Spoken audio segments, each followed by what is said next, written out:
bienvenue cette semaine dans une nouvelle vidéo. Je suis super content de te retrouver. Je vais te parler de ce que j'ai devant moi tout de suite, comme tu viens de le voir dans le titre. J'ai racheté un van, mais dans un contexte bien précis. Dans un contexte bien précis, là tu vas te demander où est le Chevrolet. Le Chevrolet est au garage pour une petite révision mécanique, mais ça ne change rien au projet. On est à peu près à mi-chemin sur l'aménagement du Chevrolet. J'ai déjà fait 4 vidéos, si jamais tu me découvres. Je suis en train d'aménager en ce moment un Chevrolet Suburban de 1999. Le but en faire un 24/4 tout confort. Je l'ai choisi parce que c'est un modèle énorme, mais ça c'est un projet perso. C'est pour m'éclater, c'est pour me faire plaisir, c'est du 4x4, c'est pour faire de la piste. Ce van-là, ça n'a rien à voir, c'est dans le cadre de l'entreprise Ton Fourgon, qui est une entreprise très modeste, que j'ai fondée il y a quelques mois. Je suis le seul employé, je fais ça à temps partiel. Mais après avoir fait 3 vannes en 2020, 2021, 2022, je me suis dit, enfin... Vous m'avez envoyé de nombreux messages en me disant « Mais Augustin, à un moment, il faut te lancer, tu devrais créer ton entreprise. » Et j'ai fini par le faire, donc j'aurais pu aussi appeler cette vidéo. D'ailleurs, j'y ai pensé un moment, j'ai fait ce que vous m'avez dit. Mais je trouvais que nouveau van, pour un nouveau plan, c'était pas mal, parce que on est sur un nouveau plan. Mais d'abord, je vais te présenter donc ce van, et après, on parle du plan et de l'avancée des travaux. On est parti. Salut et bienvenue sur cette chaîne YouTube. Laisse-moi te résumer un peu ce qu'on fait ici en 30 secondes. Il y a principalement 2 volets. Le premier volet, c'est l'aménagement de fourgons et de véhicules en tout genre. J'achète des véhicules complètement vides pour en faire des petites maisons roulantes tout confort. Au début, j'en ai fait un, puis après un deuxième, puis après un troisième. Maintenant, je n'arrive plus à m'arrêter. Quand je suis sur la route, je te partage mes passions pour la photo, la vidéo, la montagne et le parapente. Le deuxième volet sur cette chaîne, c'est les voyages et les rencontres. J'aime aller par-delà les frontières, aller découvrir l'inconnu et te le montrer en vidéo. Sur mon compte principal Instagram, tu trouveras toutes les photos de montagne et de rencontres, et sur le compte secondaire, tu trouveras tous les aménagements. N'hésite pas à aller faire un tour si ça t'intéresse. Allez, parlons un peu de ce van. Alors ce van, c'est un Mercedes Sprinter de 2010, 130 chevaux, il est en super état, autoradio, il a à peu près toutes les options, il a 170 000 km au compteur, et je suis allé chercher à Paris. C'est un van qui appartenait depuis 2010 à un électricien, il en a vraiment pris soin, c'était le seul propriétaire, et je l'ai racheté à quelqu'un qui l'avait acheté pour l'aménager, mais finalement ça n'a pas pu se faire, donc c'est moi qui vais le faire. Ni une ni deux, je l'ai ramené à la maison et je me suis mis au travail. J'ai commencé par un bon gros nettoyage comme d'habitude, puis je me suis lancé dans l'isolation. Pour ce van, j'ai choisi de l'Armaflex 19 mm, au sol, au plafond, partout sur les parois. Je suis ensuite passé à la construction de joues ou d'oreilles d'élargissement, comme on les appelle dans le milieu. Tu vas voir après quand je vais te présenter le plan que ça va être nécessaire pour le lit. Ça va me permettre de gagner 8 cm sur le lit de chaque côté, donc c'est quand même non négligeable. J'ai ensuite posé le lanterneau, puis posé les vitres. Je te passe un peu les détails pour cette étape-là, puisque je t'en ai déjà parlé sur mes 3 fourgons précédents. Puis comme d'habitude, avant de faire quoi que ce soit, j'ai commencé par la structure de la douche. Je commence toujours par ça, et ensuite je pose le lambris. J'ai pris l'habitude de faire la douche en premier parce que c'est une structure qui est un petit peu à part. En effet, tu mets jamais de parquet dans la douche. Moi, ça me permet ensuite après de venir poser le parquet sur tout le sol, hormis la douche, puisqu'elle est déjà faite. Pour ce qui est du lambris, c'est du lambris de sapin comme d'habitude, et pour la première fois, je le pose avant de faire les meubles parce que tu vas voir qu'après, ce sera beaucoup plus difficile d'accès. Alors comme tu viens de le voir, les travaux ont bien avancé. On est sur une super base à aménager. Et alors l'ironie du sort fait que le jour où il t'avance, j'appelle le vendeur.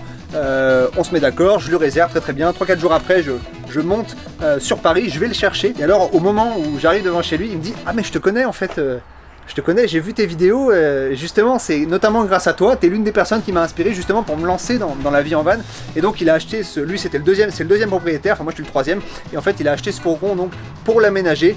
Et puis malheureusement avec le travail, avec les enfants, etc., il avait du mal à tout concilier, donc finalement il est resté dans la rue pendant 1 an et demi, il s'en est servi, il m'a dit, pour déménager un meuble, 2-3 meubles et puis 2-3 matelas, mais pas grand chose. Voilà, c'était assez drôle de tomber sur un abonné, je le salue s'il passe par là. On est sur une super base à aménager, il est super propre, et maintenant on va parler du plan. Si jamais tu me suis depuis 3 ans, ou si jamais tu me suis depuis un peu moins que ça, peut-être que tu sais que j'ai toujours fait le même van jusqu'ici. Je refaisais le même plan, à savoir, je vais te mettre des images en même temps, un salon en U, avec des placards au-dessus, le placard ici à côté de la douche, avec la douche qui était donc dans le fond à gauche. Là, la douche ne bougera pas sur ce nouveau plan, mais elle va être différente, tu verras. Et ensuite, la cuisine était devant la porte. J'ai toujours apprécié ce plan-là. J'ai vécu plus d'1 an sur la route, j'ai fait 40 000 km à travers l'Europe avec ce plan, c'était extraordinaire. Pourquoi? Parce qu'on pouvait toujours profiter des portes, il y avait un salon en U, c'était super agréable. Le matin au réveil, on était toujours au même endroit, on était devant les portes, donc en mode lit, on pouvait aussi profiter des portes. Quand je cuisinais, j'avais quasiment tout le temps la vue quand j'étais pas sur un parking. Ça arrive aussi, attention, on est parfois aussi sur des parkings, parfois même souvent, ça dépend toujours du pays, ça dépend de la saison, ça dépend de l'endroit où t'es. Donc le plan était nickel, il y avait un couloir. C'était pour moi le seul plan qui permettait à un L2H2 d'avoir une douche. D'ailleurs c'est vraiment le plan qui m'a motivé à me lancer dans la vie en van. Ce plan n'est pas de moi, je l'avais déjà dit à l'époque. Je me suis inspiré d'une chaîne qui s'appelait, comment elle s'appelait? Il s'appelle Sarah et Alex James. C'est un couple d'Américains qui d'ailleurs aussi en a fait son métier. Ils ont aménagé un van pour voyager, puis un deuxième, puis un troisième, puis un quatrième, puis ils ont fini par créer leur entreprise. Et aujourd'hui ils sont basés donc dans l'ouest des États-Unis et ils ont une entreprise. Et donc ils ont créé ce plan pour un client. Et le jour où je suis tombé dessus, je me suis dit, oh là là, ah ouais, parfait le plan quoi. Sur un L2H2 on a une douche, le salon en U, on a la cuisine, on a tout ce qu'il faut. Moi je voulais absolument un L2H2 parce que je savais que j'allais beaucoup bouger à travers l'Europe et je voulais pas un van trop long parce qu'après c'est un peu plus compliqué. Et surtout je fais énormément de montagne et un 7 mètres de long en montagne c'est un peu plus compliqué pour faire demi-tour, pour trouver, voilà, aller dans des petits endroits perdus, etc. Donc jusque là je me basais toujours sur le même plan et finalement j'ai réfléchi à ce plan là. Voici le plan que j'ai prévu, donc bienvenue sur SketchUp. Encore une fois, je commence à connaître ce site puisque je t'ai aussi présenté le plan du Chevrolet il n'y a pas longtemps. Ici on est donc sur l'entrée avec la porte latérale, ici on est sur les deux portes arrière. Tu as déjà aperçu la douche juste avant dans la vidéo. Voilà un petit peu à quoi va ressembler le plan. Alors je veux bien ton avis, je veux bien savoir ce que tu en penses. J'ai déjà eu pas mal de retours sur Instagram, puisque si jamais tu me suis sur Instagram, pas sur mon compte principal, mais sur le compte Ton Fourgon, qui est le compte de l'entreprise que j'ai créé, j'en ai déjà parlé. Je t'ai déjà posé la question pour savoir si tu préférais l'ancien ou si tu préférais celui-là.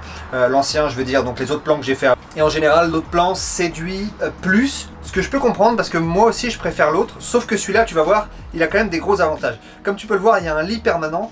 Ce qui permet quand même d'éviter de faire son lit chaque soir et d'éviter de le défaire chaque matin. Tu vas me dire, ouais, t'es vraiment un feignant, sauf que quand tu vis sur la route, et je ne sais pas encore à qui je vais vendre ce van, mais si je vends à des gens, à un couple qui veut vivre sur la route, c'est quand même hyper avantageux. Ensuite, ça permet aussi, par exemple pour un couple, à une personne, de pouvoir se lever, aller se faire un café tranquillement, et à l'autre personne de rester dormir. Ça permet aussi d'avoir un troisième lit. Comme tu peux le voir ici, je vais avoir une table. Bon, j'ai pas fait la table, mais la table va être ici, évidemment. Ça va être une table pivotante. Et en fait, en la baissant, ça va faire un troisième lit de 1 mètre par 1,80 m. Donc c'est hyper correct. En fait, c'est un lit simple. Donc hyper avantageux. Ça veut dire qu'on peut partir un 3. C'est un 3 places carte grise. Il y a une banquette de 3 personnes. Donc là, c'est quand même pas mal. Alors évidemment, un 3, on se marche un peu dessus. Mais l'objectif, c'est pas non plus d'avoir un palace. Hein. De toute façon, il n'y aurait pas la place. Ici, donc, comme tu peux le voir, petite cuisine. Là, on garde quand même la vue avec la cuisine. On garde quand même la haute par la porte latérale. Parce qu'une haute 12 volts dans un van, je te le dis tout de suite, ça ne sert strictement à rien. C'est pas du tout efficace. Par contre, la porte, ça c'est efficace. Donc tu ouvres la porte latérale ici et ça permet donc à la fumée quand tu cuisines etc de s'échapper. Donc ça c'est quand même intéressant. C'est pour ça que la plaque à gaz est ici et pas de l'autre côté. Ici on va avoir une petite bordure en carrelage. Donc voilà, des petits tiroirs ici. La douche ici. Donc comme tu peux le voir, il y a une forme un peu différente de l'autre. Alors j'ai pas fait les toilettes, mais les toilettes seront ici.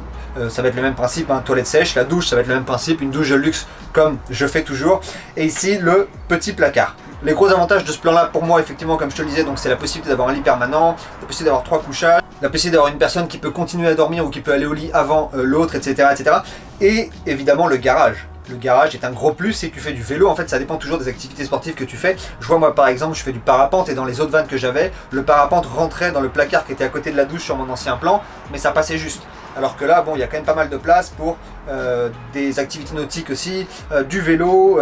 L'avantage c'est qu'on reste aussi sur un plan qui est tout équipé. Ça te permet de vivre sur la route ou de partir tranquillement avec ta douche, ton eau chaude, ton autonomie en électricité. Donc ça c'est quand même super.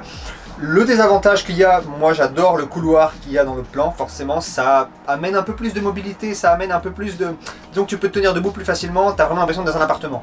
Là, tu as vraiment une configuration je trouve qui est beaucoup plus fourgon qu'appartement, alors que l'autre, comme je disais, c'est plus appartement. Donc voilà, ça c'est aussi un inconvénient. L'inconvénient c'est aussi qu'il n'y a pas beaucoup d'espace pour la table, ça va être une table qui est assez réduite, tu pourras la bouger dans tous les sens, dans tous les cas, mais ça va forcément taper dans la cuisine à un moment, etc. Donc quand une personne cuisine, bon, il faut que l'autre personne soit quand même plus vers le fond là-bas, ce qui est tout à fait faisable, parce que c'est un van qui est quand même fait pour deux. Un autre inconvénient, c'est qu'évidemment, on ne peut plus passer de l'avant à l'arrière, de l'arrière à l'avant, avec ce fourgon, si jamais il y a un problème, pour une question de sécurité. Mais sinon, j'en vois pas beaucoup plus d'inconvénients. Quand il sera terminé, je vais partir quelques jours sur la route pour le tester, et là, je te donnerai un peu mon ressenti. Alors évidemment, ce sera pas un test sur le long terme parce que je vais pas l'utiliser pour vivre sur la route, mais je pense que j'aurai quand même une idée, on verra bien ce que ça donne. Donc tant qu'on y est, je vais te donner 3 conseils pour choisir ton fourgon, parce que c'est aussi à ça que sert cette chaîne. J'aime aussi voilà, t'aider un petit peu. D'ailleurs, avant de te donner les 3 conseils, si jamais tu veux suivre toute la construction, ça se passe sur le compte Ton Fourgon. On est déjà 75 000, vous êtes déjà 75 000, vous êtes des grands malades. Ça a beaucoup monté ces derniers mois en très peu de temps. Sur ce compte, je partage un peu toute la construction, les réels de la construction. Je te parle d'isolation, de poser ton lanterneau, de poser des vitres, etc., etc. Donc c'est surtout là-bas que ça se passe. Maintenant pour les 3 conseils, bon c'est mon 4e fourgon que j'achète en 3 ans. Donc, je me dis que j'ai peut-être des conseils à te donner. Moi je les achète toujours à des particuliers sur Le Bon Coin, en France, tout simplement. Le premier conseil que je peux te donner, c'est de définir tes besoins. Ça paraît simple, mais sauf qu'il faut absolument que tu définisses tes besoins.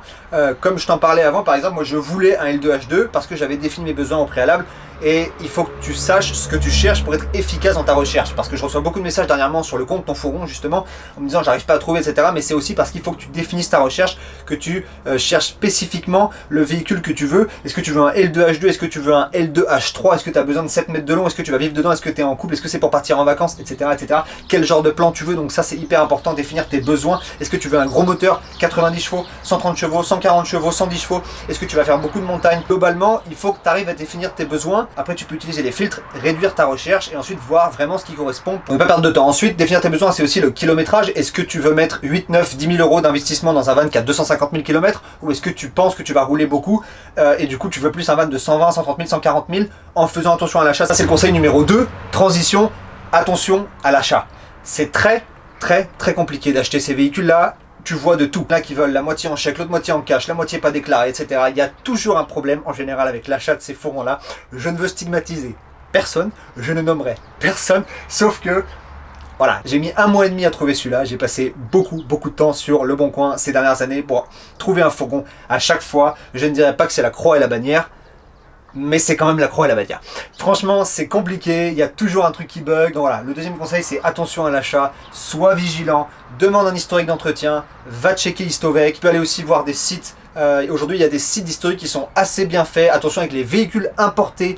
Le kilométrage peut être trafiqué assez facilement. J'ai le cas d'un abonné, Olivier, je te salue si tu regardes cette vidéo. Malheureusement, il a acheté un fourgon il y a quelques mois. Le compteur affichait 120 000. Le véhicule a 620 000 km. Il a été importé d'Italie. Donc il faut faire attention à ça, il faut que tu fasses un check. Comment on le sait? C'est parce que justement on est allé voir sur un site qui affichait tout l'historique et c'est comme ça qu'on a su qu'en Italie, il était en fait enregistré à 620 000 km sur le contrôle technique italien. Donc ça, il faut vraiment faire attention à ça, il faut que tu checkes l'historique du véhicule, il faut que tu regardes, il faut que tu vois s'il y a des factures d'entretien et puis si tu la sens pas à la vente, et bah tu fais pas le chèque et tu n'achètes pas. Et donc on arrive au conseil numéro 3, il faut absolument que tu sois réactif. Mets-toi une alerte sur Le Bon Coin. Celui-là, pour te donner une idée, il était en ligne à 21h30 je crois, et à 21h45 j'ai passé l'appel, le lendemain matin je l'avais réservé, 3 jours après j'y étais pour l'acheter.